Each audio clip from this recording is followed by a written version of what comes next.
that's our life, is going over to Spain and back. Mr. Harris, aside from jamon, which is the #1 product, which do you think are the products that people request over and over again?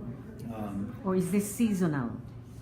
Well, manchego cheese, olive oil, lots of cheeses, Yes. and Spanish cheese is not available in the States too much at Yes. the beginning. That's good. So that was available, but I think and then seafood.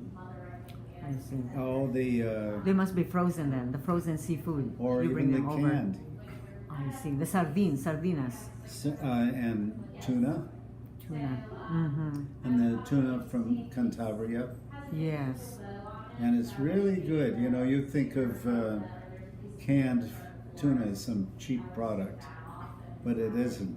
Yeah. You can get someone who will go and catch the tuna by hand and immediately dress it, meaning cut it up and prepare it.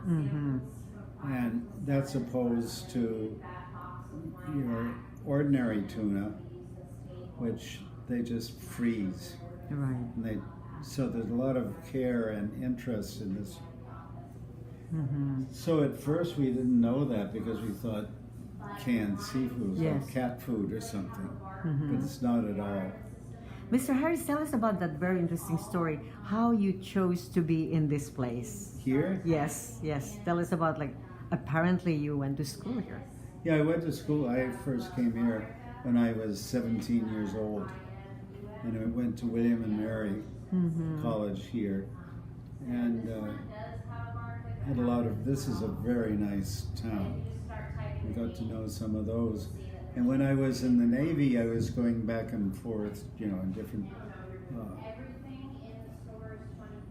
cruises and so on, but we always used this as our base. And so we, see, if you're in the Navy, for instance, I moved 26 times, but there was always using this as the base. I see.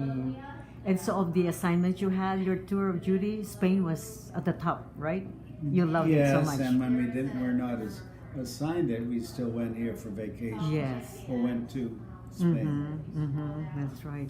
Yes. And tell us the origin of you were mentioning to me that B is Bell, the origin of the family, your ancestry. Yes.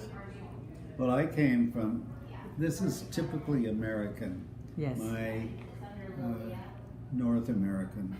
My grandmother on my mother's side was born in Scotland. My grandmother on my father's, no, the reverse. My grandmother on my mother's side was born in Armenia, and father's side was Scotland. And then the other two were from Northern Ireland. And all of them came over around 1870 or so to Boston. And so he was involved in, one grandfather involved in Oriental rugs and this kind of thing. Is this one beside you yours too? The rugs? That's the same thing. It's not ours, but I right, see. the same interest. So there you are, tracing the family tree. You have people that have done business a lot, right? Sure. Did trade. And Armenians are very good business people too. That's true. Very right, yes. What is so unique about your restaurant, Mr. Harris? Okay, having our restaurant occurred sort of naturally. We were not running a restaurant is very complicated.